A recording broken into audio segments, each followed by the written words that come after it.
It is a question that many of us have pondered throughout the ages. Is there a God, and if so, what does he look like? Well, the scientists at NASA are trying to help. Having released their so-called Eye of God image earlier this year, they've come up with the Hand of God, a snapshot taken by the Chandra X-ray Observatory orbiting some 580 kilometers above the Earth. Astrophysicist Patrick Slane joins us on the line now from Cambridge, Massachusetts. Patrick, great to have you on the show. This is an incredible image. How on earth did you get it? Well, this is an observation that was taken with the Chandra X-ray Observatory. We point an X-ray camera at this part of the sky and collect the information that is produced from this object that's glowing in X-rays. We take it with a camera that's similar to a camera in a cell phone, except that it's sensitive to X-rays, and then we choose the low-energy X-rays and color them red in this image, and the high-energy ones and color them blue, and that differentiates the upper portion from the lower portion, and otherwise it's a regular picture. Is it in any way a trick, or was it one of those freak moments? If we took the same picture again, would we get a different result? No, indeed, if we took the same picture again, we would get almost exactly the same thing. We do observe that in the centermost portion of this structure, there's actually variations in the brightness with time. Some of the structures are getting brighter and dimmer on timescales of months or so, but otherwise it would look just like this if we took the same image tomorrow. And describe to us the size of the image we're seeing. How big is the hand? So at the very, very center of the hand, there's a bright, compact source called a pulsar that is about 10 kilometers across, but the entire structure from the faint region at the lower left to the bright reddish region at the upper right is about 150 light years across. Now, this image really does have a certain amount of wow factor. It really does look like a hand. I can see why it's been labeled the Hand of God. You guys, by your very nature, are scientific. When you saw this image, did it make you guys think perhaps a bit differently about life and whether there is a God up there? To tell you the truth, when I first saw the image, it wasn't the hand structure that stuck out to me at all. It was some of the other more complex structure in the innermost regions. And so, no, I think that we really concentrated more on why is this structure lighting up that region up at the top. Why is there a dark region or dark regions in between those finger-like structures? I really concentrated more on how this thing could be made rather than what it might mean. Patrick Slane, well, thank you very much for joining us on the line and sharing your thoughts with us on that absolutely sensational image. الكف أو اليد التي تطلع من السماء علامة من علامات ظهور المهدي عليه السلام. من الكتب في السنة هذه روايات تثبت العلامة عن أسماء بنت عميس. علامة ذلك اليوم أي وقت ظهور المهدي يد تمتد من السماء والناس تدور لتراها. مهدي آخر الزمان لابن حسام الدين المتقي، الصفحة 69. وروايات أخرى لنفس المصدر في الصفحة 51. في ذلك الوقت أي وقت ظهور المهدي سترى يد تظهر نفسها من السماء. ورواية ثالثة من القول المختصر في علامات المهدي المنتظر لابن حجر المكي في الصفحة 35. ستدوم الخلافات والنزاعات حتى تظهر يد في السماء ويصيح صوت يقول إمامكم هو المهدي. فإشارة ذلك اليوم يد تمتد من السماء والناس ستنظر إليها وتراها.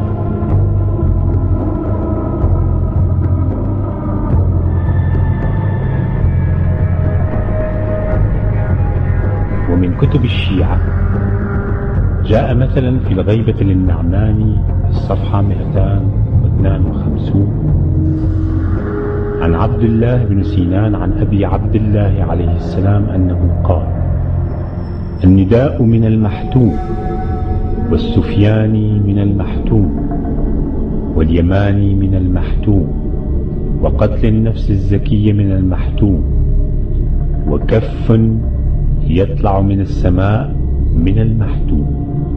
قال: وفزعة في شهر رمضان توقظ النائم وتفزع اليقظان وتخرج الفتاة من خدرها. جاء في كتاب مناقب العترة 250 علامة في الصفحة 130: قال رسول الله صلى الله عليه وآله: الويل الويل لأمتي من الشورى الكبرى والصغرى. فسئل عنهما فقال: أما الكبرى فتنعقد في بلدتي بعد وفاتي لغصب خلافة أخي وغصب حق ابنتي، وأما الشورى الصغرى فتنعقد في الغيبة الكبرى في الزوراء لتغيير سنتي وتبديل أحكامي. وجاء في كتاب الملاحم والفتن في الصفحة 134: قال الإمام علي بن أبي طالب عليه السلام: ويعود دار الملك إلى الزوراء وتصير الأمور شورى، من غلب على شيء فعله، فعند ذلك خروج السفياني فيركب في الأرض 9 أشهر يسومهم سوء العذاب إلى أن يقول: ثم يخرج المهدي الهادي المهتدي الذي يأخذ الراية من يد عيسى بن مريم.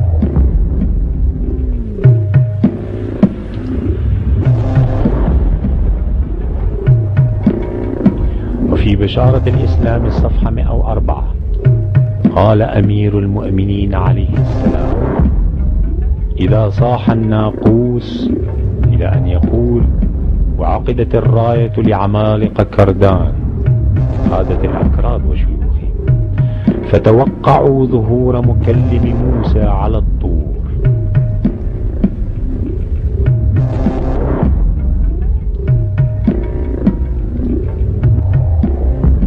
وذكر أيضا في خلاصة العلامات عن كتاب بيان الأئمة عليهم السلام الجزء الثالث الصفحة 513 بعض نظم العلماء الشعرية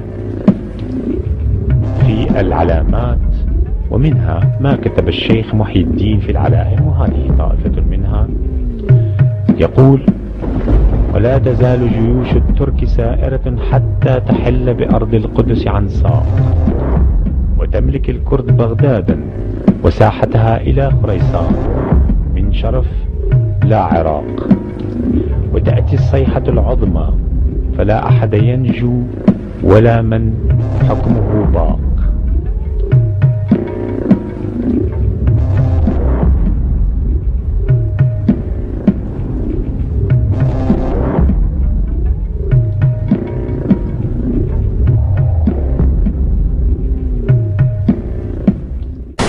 والآن يوجد من الأخبار ما يكفي من أن أمريكا قد أسست منذ عدة سنوات، ربما 10 سنين، ما يسمى بقوات التدخل السريع تحسبا لظهور المهدي عليه السلام وليس لشيء آخر. كما أنها افتعلت، لاحظوا، كما أنها افتعلت حرب الخليج لأجل أن تملأ الخليج بالبوارج الحربية تحسبا لظهور المهدي عليه السلام. We must build on the successes of Desert Storm to give new shape and momentum to this new world order.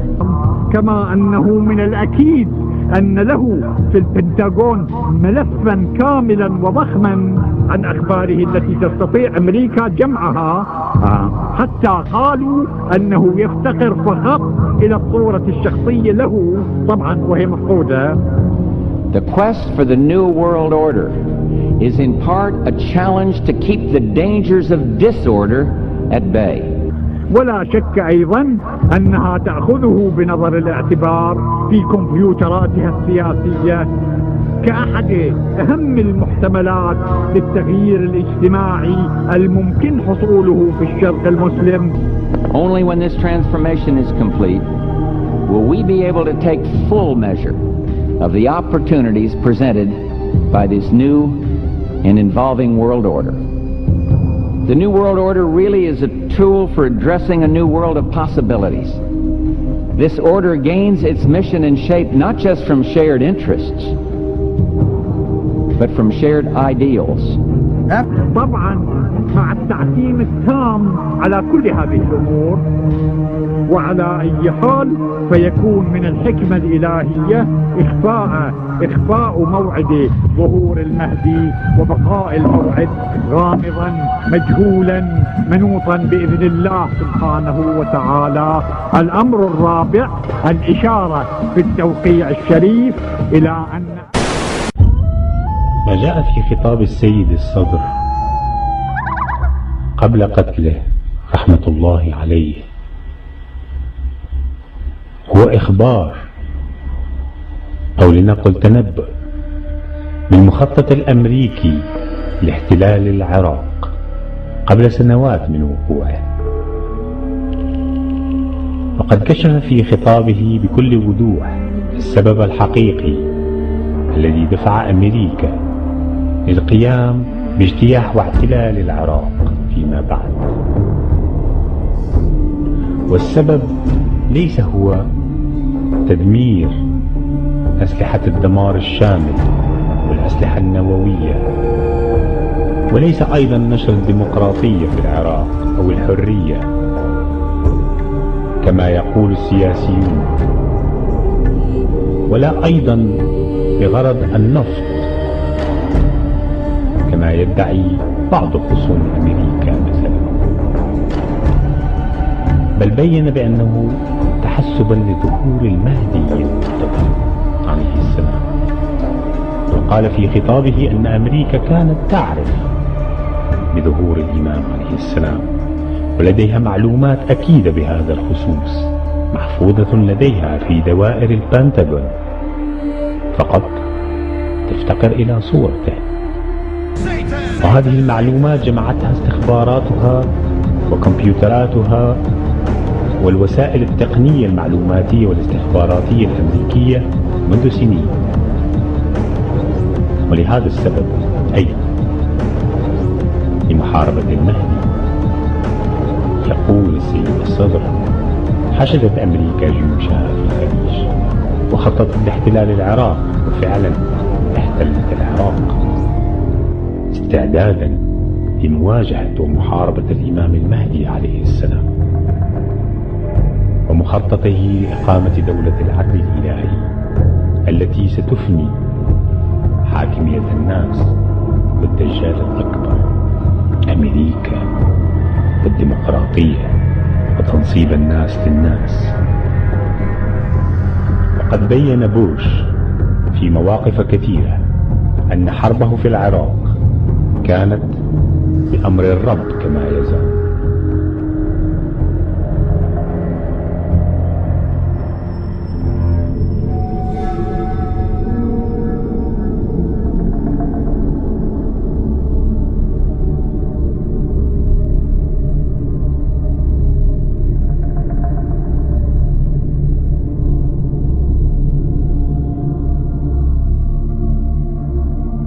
The rule or supremacy of Allah subhanahu wa ta'ala versus the rule or supremacy of the people has been the center of the war between good and evil. Ever since the days of Adam al-Islam and Allah's words to creation, letting them know He is the one who picks a ruler or caliph in the land, Satan has been working to implement the complete opposite, or the supremacy of people and people picking their own leaders and rulers in the land. That is why the religion of the Dajjal is democracy, or the complete disregard of the rule of the prophets in Islam. For with democracy one can do what thou wilt, as Aleister Crowley said, and one does not have to worry about the rules of the Lord Most High. Think about it. How many of the prophets chosen by Allah subhanahu wa ta'ala were elected by man? Has not the struggle always been with the fact that the people reject someone chosen or appointed by Allah?